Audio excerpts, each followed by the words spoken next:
ഇന്ന് ഈ ജൂൺ 20 ഘട്ടത്തിൽ ഇന്ത്യൻ രൂപ ചരിത്രത്തിലെ ഏറ്റവും കുറഞ്ഞ വിലയിലേക്ക് കൂപ്പുകുത്തിയത് അറിഞ്ഞായിരുന്നോ?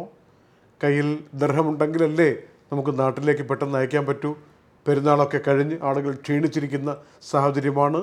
ഒരു ദർഹത്തിന് 22 രൂപ 78 പൈസ വരെയായി ഇന്ന് വില താഴ്ന്നിരിക്കുകയാണ്. എന്നുവെച്ചാൽ ഒരു ഡോളറിന് 83 രൂപ 62 പൈസ കഴിഞ്ഞിരിക്കുന്നു. മുമ്പൊരിക്കൽ റെക്കോർഡ് വിലക്കുറവ് വന്നത് 83.60 എന്നായിരുന്നു. അതും കഴിഞ്ഞാണ് ഇന്ന് ഈ ജൂൺ 20 പോയിരിക്കുന്നത്. ദീർഘമായ പകൽ എന്നൊക്കെ കീർത്തി കേട്ട ഈ ദിവസത്തിന് ഇങ്ങനെ കൂടി ഒരു പ്രത്യേകതയുണ്ടെന്ന് മനസ്സിലാക്കണം.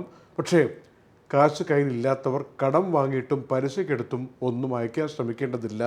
ഇത്തരം സംഭവവികാസങ്ങൾ ഇടയ്ക്കിടെ ഉണ്ടായി വരും. അപ്പോൾ അയക്കാമെന്ന് കരുതണം. കയ്യിൽ കാശ് ധാരാളം ഉള്ളപ്പോൾ അയച്ച് സംഭരിച്ചാലും മതി എന്ന് വിചാരിക്കണം. ദുബായിൽ ഒത്തിരി ആളുകൾ പരാതിപ്പെടുന്ന സുപ്രധാനമായൊരു കാര്യം, തങ്ങൾക്കിതാ റെൻ്റൽ നോട്ടീസ് കിട്ടിയിരിക്കുന്നു. ഇപ്പോൾ വാടക കൂട്ടുകയാണ്. എന്ത് ചെയ്യണം? ഇറങ്ങിപ്പോകാനൊന്നും പറ്റില്ല. ലാൻഡ് ലോഡ് പറയുന്നു ഇല്ലെങ്കിൽ ഇറങ്ങിപ്പൊയ്ക്കുള്ളൂ എന്നാണ് പറഞ്ഞിരിക്കുന്നത്. ആ കുറിമാനം കൊണ്ട് തന്നയാൾ പറയുന്നത് ഈ വാടക കൊടുക്കാൻ പറ്റുമോ തുടരുക, അല്ലെങ്കിൽ ഇറങ്ങിപ്പോവുക എന്നാണ് അർബാബ് അറിയിച്ചിരിക്കുന്നതെന്നാണ്. പക്ഷേ ഇവിടെ ഒരു നിയമമുണ്ട് ദുബായ്ക്ക്. ദുബായിലെ ലാൻഡ് ഡിപ്പാർട്ട്മെൻറ്റിന് ഒരു ഡിസ്പ്യൂട്ട് സമിതിയുണ്ട്. ഈ കമ്മിറ്റിക്ക് മുമ്പാകെ നിങ്ങൾ കൊണ്ടുവരണം. ആദ്യം നോക്കണം എത്രയാണ് ഇതിൻ്റെ ഇൻഡെക്സ്. നമ്മൾ താമസിക്കുന്ന സ്ഥലത്ത് റെൻ്റൽ ഇൻഡെക്സ് എത്രയാണ്. അതിൽ നിന്നൊരു 10% ന്യായമായിട്ടും കൂട്ടാൻ പറഞ്ഞിട്ടുണ്ടെങ്കിൽ അത് 15 പോലും നമുക്ക് ഡിസ്പ്യൂട്ട് സെൻറ്ററിനെ സമീപിക്കാം. അർഹമായ നീതിന്യായ വ്യവസ്ഥയിൽ അധിഷ്ഠിതമായ ഒരു തീരുമാനമുണ്ടാകും. ഒരുപാട് അനുഭവസ്ഥർ നമ്മുടെ മുന്നിലുണ്ട്. കുറച്ച് ദിവസമൊക്കെ ഫൈറ്റ് ചെയ്യുന്നതായിട്ട് നമുക്ക് തോന്നും, ഇറങ്ങിക്കയറി നടക്കുന്നതായിട്ടൊക്കെ തോന്നും. അങ്ങനെയൊന്നും വലിയ പ്രശ്നങ്ങളൊന്നുമില്ല.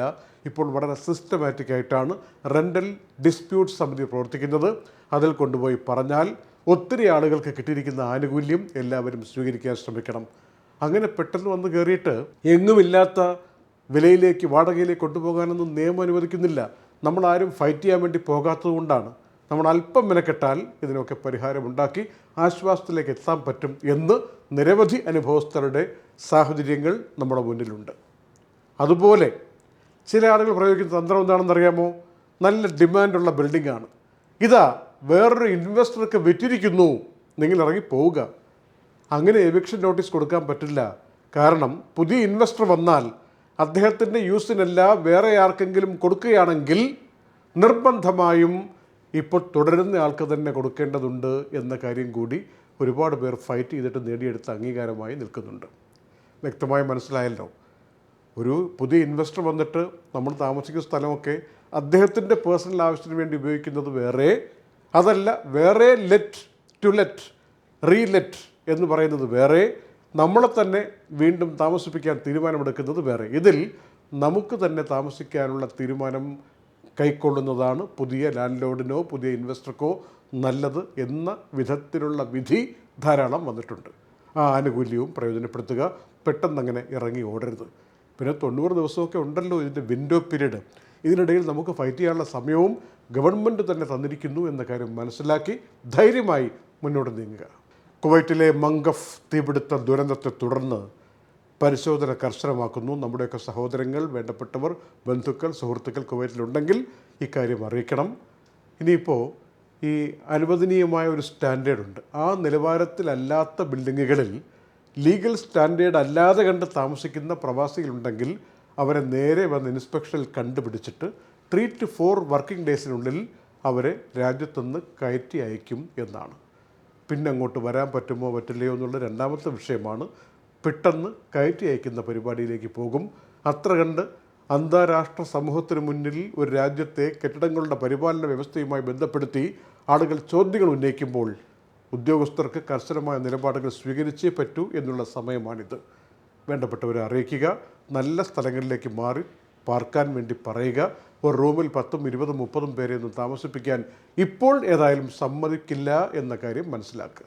ഇന്നലെ കോഴിക്കോട്ട് നിന്നൊരു സ്പൈസ് ജെറ്റ് വിമാനം ദുബായിലേക്ക് വരാൻ വേണ്ടി തയ്യാറെടുത്ത് വിമാനം കൊണ്ട് പാർക്കിങ്ങിൽ നിന്ന് മാറ്റി കൊണ്ടുവന്നിട്ട് ആ യാത്രക്കാർ അങ്ങോട്ട് കയറുമ്പോൾ ഉണ്ടായ അസാധാരണമായൊരു സംഭവം. കൊടും ചൂടാണ് ആ വിമാനത്തിനകത്ത്. ഇതുകൊണ്ട് വെയിലത്തെവിടെയോ പാർക്ക് ചെയ്തിട്ട് രാവിലെ വന്ന വിമാനമാണ്. എന്നിട്ട് അതിൻ്റെ AC ഓണാക്കിയിരുന്നില്ല. വിമാനം കൊണ്ട് നിർത്തി ആളുകളെ കയറ്റുന്ന ആ സമയത്ത് പോലും വാതിൽ തുറന്നു എന്നല്ലാതെ കണ്ട് AC ഓണാക്കിയിരുന്നില്ല. അപ്പോൾ വിമാനം പുറപ്പെടുന്ന ഒരു അരമുക്കാൽ മണിക്കൂർ ഉണ്ടാവുമല്ലോ ഏതായാലും. ആ സമയത്ത് യാത്രക്കാരിരുന്ന് വെന്തുരുകയായിരുന്നു അതിനകത്ത്. പ്രശ്നമുണ്ടാക്കി. ഞങ്ങൾക്ക് ഒരുപാട് പേർ വീഡിയോ ഒക്കെ അയച്ചു തന്നു. അങ്ങോട്ടും ഇങ്ങോട്ടും സംസാരിക്കുന്നത്, വാഗ്വാദങ്ങൾ. ഉദ്യോഗസ്ഥർ പറയുന്നു നിൻ്റെ ഇഷ്ടം പോലെ ചെയ്തു എന്ന് പറയുന്നു, എന്നാൽ ഇഷ്ടം പോലെ ചെയ്യൂ എന്നുള്ള കാര്യം ക്യാമറയിൽ കൂടെ ഒന്ന് പറയൂ എന്ന് വീണ്ടും പറയുന്നു. ഇതൊന്നും ഇവിടെ കാണിക്കുന്നില്ല. കാരണം ഇനി അടുത്ത പുലിവാലിലേക്ക് പോകണ്ടെന്ന് കരുതിയിട്ടാണ്. ഒരുപാട് സ്റ്റാഫിൻ്റെയും മറ്റുമൊക്കെ മുഖം അതിനകത്തുണ്ട്, യാത്രക്കാരുടെയും. ഏതായാലും ദൗർഭാഗ്യകരമായൊരു സംഭവം അങ്ങനെ ഉണ്ടാവുകയും വിമാനം പുറപ്പെടാൻ തുടങ്ങുന്ന ആ സമയത്ത് മാത്രമാണ് AC ഓണാക്കുകയും ചെയ്തത്. അത്രയും നേരം ആളുകൾ അക്ഷരാർത്ഥത്തിൽ ഉരുകുകയായിരുന്നു എന്ന കാര്യമാണ് ഞങ്ങൾക്ക് കിട്ടിയ നേരിട്ടുള്ള ഒരുപാട് റിപ്പോർട്ടുകളിൽ പറയുന്നത്. ഏതായാലും ഇത്തരം സന്ദർഭങ്ങളിൽ വിമാന ജീവനക്കാർ എടുക്കേണ്ട ചില തീരുമാനങ്ങളും പരിഹാരം കണ്ടെത്തേണ്ട സത്വരമായ ഇടപെടലുകളും അനിവാര്യമാണ്. ഒരാളുടെ ഒരു വാക്ക്, ഒരു സംസാരം, നോട്ടം ഇതൊക്കെ തന്നെ വളരെ പ്രാധാന്യമുള്ളതായി മാറുന്ന മുഹൂർത്തങ്ങളാണ്. യാത്രക്കാർ വെന്തുരുകുമ്പോൾ, ചൂടിലിങ്ങനെ ഇരിക്കുമ്പോൾ, വിമാനത്തിനകത്ത് ഇനി പുറത്ത് എത്ര മഴയാണെങ്കിലും വിമാനത്തിനകത്ത് AC ഇല്ലെങ്കിൽ അതിൻ്റെ ബുദ്ധിമുട്ടറിയാമല്ലോ. അങ്ങനെ ഇരിക്കുമ്പോൾ അവരെ ആശ്വസിപ്പിക്കുന്നതിന് പകരം ഞങ്ങളുടെ മാനേജ്മെൻറ്റ് ഇങ്ങനെയാണ് പറഞ്ഞിരിക്കുന്നത്, നിങ്ങളുടെ ഇഷ്ടം പോലെ ചെയ്തോ എന്നൊക്കെ പറഞ്ഞ ധിക്കാരപരമായ നിലപാടുണ്ടല്ലോ, അതൊക്കെ ഉദ്യോഗസ്ഥർ മാറ്റിവെച്ചിട്ട് മനുഷ്യരായിട്ട് പെരുമാറണം എന്ന കാര്യം വിനയത്തോടു കൂടി ഓർമ്മിപ്പിക്കട്ടെ. അബുദാബി എക്കണോമിക് ഡിപ്പാർട്ട്മെൻറ്റിൻ്റെ അറിയിപ്പ് നേരത്തെയും ഞങ്ങൾ വാർത്തകളിൽ കൊടുത്തു. ജൂലൈ 1 മുതൽ ഇൻഫ്ലുവൻസേഴ്സ്, ബ്ലോഗേഴ്സ് ആയിട്ട് പ്രവർത്തിക്കുന്ന ആളുകൾ 1250 ദിർഹം കൊടുത്തിട്ട് അതിൻ്റെ ലൈസൻസ് എടുക്കണം, പരസ്യങ്ങൾ കൊടുക്കുന്നെങ്കിൽ. അക്കാര്യം പ്രത്യേകം ശ്രദ്ധിക്കണം. അതല്ല കമ്പനികളാണെങ്കിൽ, അബുദാബിയിലെ കമ്പനികളാണെങ്കിൽ 5000 ദിർഹത്തിന് ലൈസൻസ് എടുത്ത് വെക്കണം എന്നാണ് പറയുന്നത്. അല്ലെങ്കിൽ ഫൈൻ വരുന്നത് 3000 മുതൽ 10000 ദിർഹം വരെ ആയിരിക്കും എന്ന കാര്യം മുന്നറിയിപ്പായി പറഞ്ഞിട്ടുണ്ട്. ജൂലൈ 1 മുതൽ അബുദാബിയിൽ ഇക്കാര്യം പ്രാബല്യത്തിൽ വരും.